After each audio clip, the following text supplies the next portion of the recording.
یو بهترین عبادت چې د اکثرو نارینه ورته پام نشته، زنانه اکثر په دغه سنت باندې عمل کوي،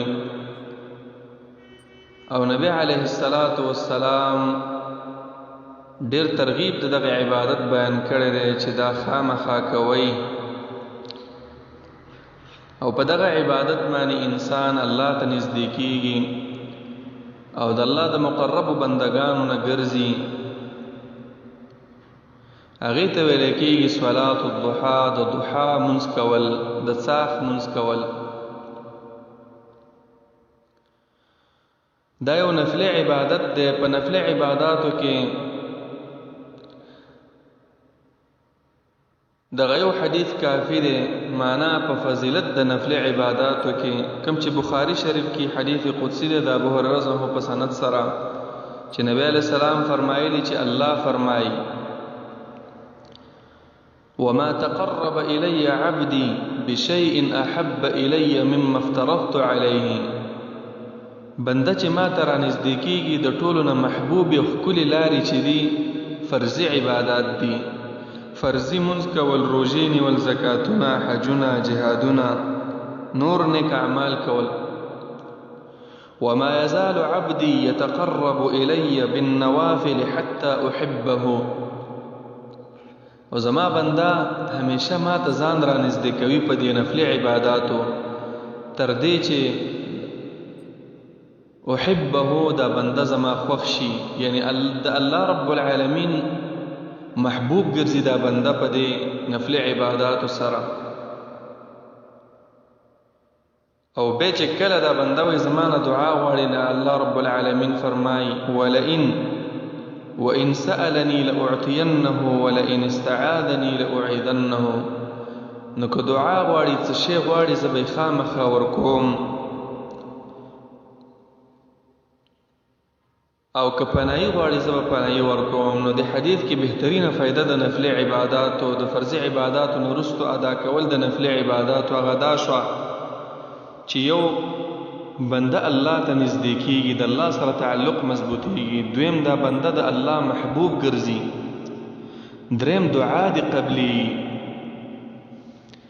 نو په دغه نفلي عباداتو کې یو عبادت صلات الضحا دی، او نبی علیه السلام په دې باندې وصیت کړی دی چې دا مه پرېږدئ. او وصیت چې کېږي دا د مهم کارونو په باره کې. زمونږ او ستاسو په معاشرو کې هم کله چې یو سړی وفات کېږي، خپل بچي را جمع کړي، نو مهمې خبرې ورته بیان کړي چې دا وصیت شو. ټولې خبرې ورته نه بیانوي، ځکه هره خبره ضروري نه وي. او د پیغمبرانو د نیکانو خلکو طریقه دا ده چې هغوی وصیت په نیکو اعمالو باندې کوي، هغه اعمال چې هغه ډېر ضروري وي. نو ابو هريره رضی الله تعالی عنہ حدیث د بخاری او مسلم کې، ابو الدرداء رضی الله عنه هم دغه شان روایت شته، وی اوصانی خلیلی بثلاث. ما ته نبی علیہ السلام د دریو کارونو امر کړی، وصیت راته کړی دی چې دا مه پرېږده. اول بصیام 3 ایام من کل شهر، په میاشت کې خامخا 3 ورځې روژې نیسه. ورکعتی الضحا، د څاښ 2 رکعاته منځ کوه، یعنی 2 رکعاته خامخا کوه، که زیات دې کول لا اجرونه دي پکې. ولا انام حتی اوتر، د خوب نه مخکې ویتر منځ کوه. معنا دا د ویتر خامخا د شپې کوه، مې پرېږده. اگر چې غوره ټیم د ویترو هغه د شپې اخر ټیم دی، خو د هغه انسان چې د هغه په ځان یقین نه وي د راپاسېدو د شپې په اخره حصه کې، نو هغه له بیا پکار دی چې د خوب نه مخکې ویتر وکړي. او که یقین دی و چې زه راپاسېدی شم، نو بیا اخر د شپې ته یې ساته، ځکه دغه بهترین وخت دی. بیا ابو درداء رضی الله عنه روایت کې بیا راځي، وی لن ادعهن ما عشتو، زه به دا کارونه تر څو چې ژوندی یم پرېږدم نه ږدمه. صحابي ولې داسې فرمایي؟ ځکه د نبی علیه السلام چې کله ورته دا کلمات او دا وصیت په ډېر په اهتمام، صحابي ته سخت اهتمام فهم کړی دی چې نبی علیه السلام په دې کار باندې ډېر زور ورکو. چې دا خامخا کوه، نفلي عبادات.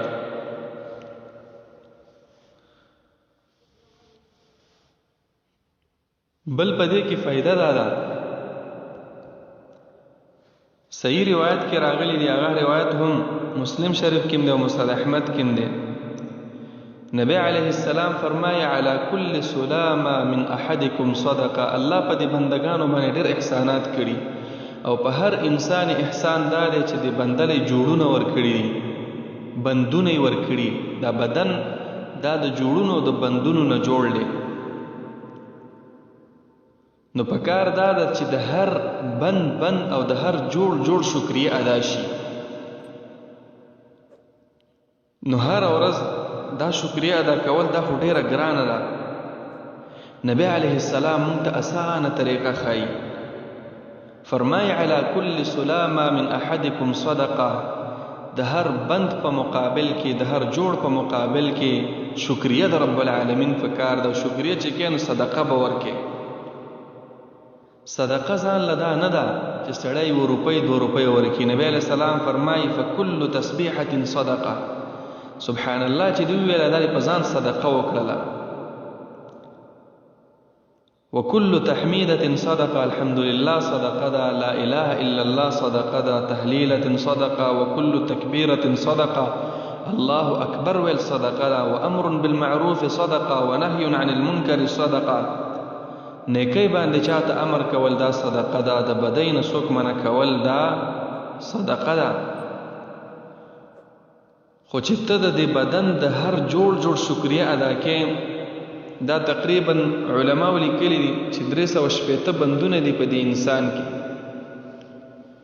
یا کم و زیاته. نو دې ته خو د اکثرو خلکو فکر نه راځي چې دا به څنګه 380 ځل یا 300 ځل دا شکریه د رب العالمین هر ورځ ادا کوم. نو نبی علیه السلام ویلا ويجزئ من ذلك ركعتان يركعهما من الضحى. دغه شکریه چې ته ادا کې 2 رکعاته مونږ وکړه د ستاره لپاره بس دی. د صبح د صاف پټیم کې چې د 2 رکعاته وکړل، تا د رب العالمین شکریه ادا کړل او د هر بدن په مقابل کې د صدقه ورکړل.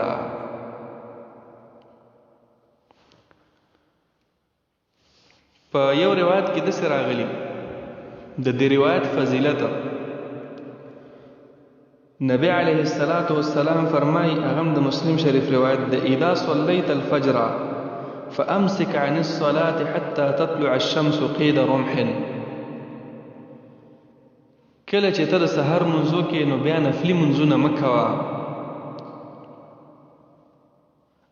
که د سحر سنت کوم چې د مانځه نه مخکې ادا کېږي دا در نه فوت شوي و، نو بیا یې کولی شي مونځ پسې متصل. خو البته عام نفلي منځونه مه کوه چې زه نفل کوم په دې ټیم کې تر هغې چې نور راختلی نه وي، یعنې د سحر د جمع نه وروستو د نور خاته پورې نفلي عبادات مه کوه. نور څومره راختلی نه چې صرف راښکاره شي. نبی علیه السلام وایي چې نه، قید رمحین په اندازه د یوه نیزه باندې بر ودرېږي چې دا پوره ټیکلی د دې نور او سترګه د دې نور ښه ښکاره شي او ځلانده شي. ثم صلی، بیا په دغه ټیم کې یو نفلي مونځ وکړه، 2 رکعاته وکړه، 4 وکړه. فإن الصلاة محظورة مشهودة إلى أن تقف الشمس. وای دغه مونځ ته فرشتې راځي، دغه ټیم کې فرشتې راکته کېږي، ستا دا مونځ لیکي، الله رب العالمین ته خېجئ. تر کوم وخته پورې فرشتې وي؟ إلى أن تقف الشمس، تر دې چې دا نور د انسان په سر باندې بالکل ودرېږي. دا ټیم دی، یعنی کله چې نور راوخېږي په اندازه د یوې نیزې باندې بره ودرېږي د یو غشي په مقدار باندې، تر هغې پورې چې دا نور د انسان په سر باندې ودرېږي. دغه ټیم د تقریبا 2.5 غنټې یا 3 غنټې ټیم وي.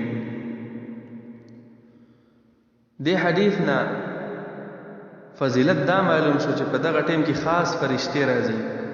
خو یوه مسله ته بله معلومه شوه، که خیال مې اکثره خلک د دې مونځ چې کوم دا تقویم دی او کومه نقشه ده دې کې د شروق ټیم ورکړی وي د اشراق چې اشراق په دې وخت باندې کېږي فوراً په هغې ټیم کې ودرېږي مونځ کې وایي اوس د شروق ټیم وشو دغه ټیم نه دی عزیزانو هغه د نور خطو ټیم دی چې په دې ټیم کې نور راخیږي بیا به انتظار کوي یو 20-25 منټه چې دا نور دا سترګه بالکل ودرېږي بیا به د دغه ټیم نه وروستو دغه کې 2 رکعاته یا 4 رکعاته کې دارنګې په یو روایت کې راغلی دی نبی علیہ السلام فرمایي هغه هم صحیح روایت دی ابن خزیمه رحمه الله روایت کړی چې لا يحافظ على صلاة الضحى إلا أواب وهي صلاة الأوابين د ساق په منځ باندې چې څوک پابندي کوي او همیشه کوي نو هغه سړی اواب دی اواب معنا رجوع کوونکی سړی دی رب العالمین ته الله ته ورګرځېدونکی دی وهي صلاة الأوابين او دا د هغه بندگانو منځ دی چې کوم بندگان الله ته ورګرځي الله رب العالمین سره تعلق وي صلات اوابین چې وته وي عام زمونږ استادو په معاشرو کې په کلو کې د سپینګیرو طرفه مشهوره ده د صلات اوابین هغه دي چې د ماښام د مانځه نه وروسته ماخوستنه پورې خلک کوي دا غلطه ده بلکې صلات اوابین هم دا دي چې کوم د ساخ په ټیم کې ادا کیږي د دې وجه نه یو حدیث کې داسې راغلی نبی علیه الصلاة والسلام فرمای حدیث د زید بن ارقم رضی الله عنه د مسلم شریف کې وی صلاة الاوابین حين ترمض الفصال د صلاة اوابین وخت کوم یو وخت دی وی حين ترمض الفصال کله چې د اوخ بچي د خپې ګرمي شي د عربو د ازمکه شګه دا ډیره ګرمي نو د اوخ بچی چې کله په دې باندې خپه کیږي او د خپې ګرم شي نو دغه ټیم دی د خپه چې ګرمیږي په کوم ټیم کې همدغه د ساخ په ټیم کې دا نور داسې ګرم وي ماښام په ټیم کې خو ګرم نه وي نو دا بله فایده شوه چې وخت د دې چې دی همدغه دی چې نور راختو نه وروستو تر د نور د زواله پورې او اول وخت چې دی د نور خاتون شروع کی لکه دا مخکې حدیث منګه بیان کو نبی علیہ السلام چې وایي چې مونځ مه کوه تر دې چې نور راختلی نه په دې کې یو بل روایت هم شته دی هغه امام الباني رحمه الله ویلي حسن دی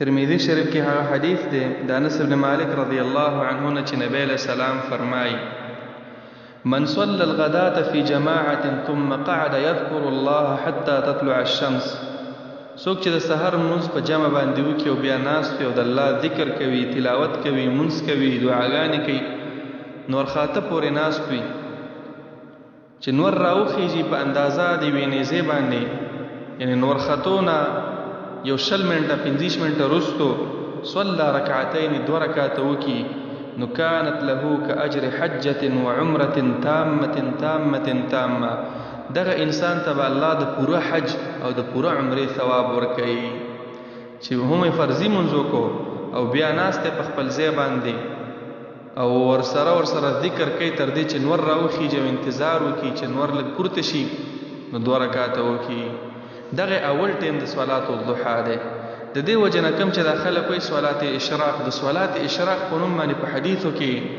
منځ نشته د صلات اشراق دا نوم نشته دا اشراق ورته صرف په دې وجه وایي چې په دغه ټیم کې نور راوخته دا اول ټیم د صلات الضحى دی یعنی د ساخ د منځ اولنی ټیم دی او اخرنی ټیم هم دغه تر د زواله پورې دی خو غوره ټیم چې دی صلات الاوابین چې کله دا نور لکه ښه صحیح ګرم شي لکه د 9 بجو ټیم کې یا د 9:30 بجو ټیم کې نو صلات اشراق په نوم باندې په حدیثو کې دغه نوم نشته دا ټول صلات الضحى دی همدا خبر ابن باز رحمه الله او ابن عثیمین رحمه الله او د فتاوی اللجنه دائمه ده چې د اشراق او د ضحى د منځ فرق نشته دا فرق چې ولوچا بیان کړی دی دا صرف د اول وخت او د اخر او د منځنی وخت او د اخرنی وخت دی نور په حدیثو کې د صلات الضحى ویل شوی دی او دا به نبی علیہ الصلوۃ والسلام کو رکعاتونه سودی 2 رکعات هم راغلي سلورم شته چې څوک څومره کوي 2 رکعات لکه مخکې حدیث د ابو هريره کې بیان شو او حدیث د عائشه رضی الله عنها کې مسلم شریف کې روایت دی چې کان رسول الله صلی الله علیه وسلم یصلی الضحى 4 ويزيد ما شاء الله. نبی علیه الصلاة والسلام به د څاښ مونځ 4 رکعاته کوه، کله کله به یې ډېر هم کوو، یعنی 4 رکعاته، 2 رکعاته، 6 رکعاته، 8 رکعاته، دا ټول مستحب دي. نو پکار دا د عزیزانو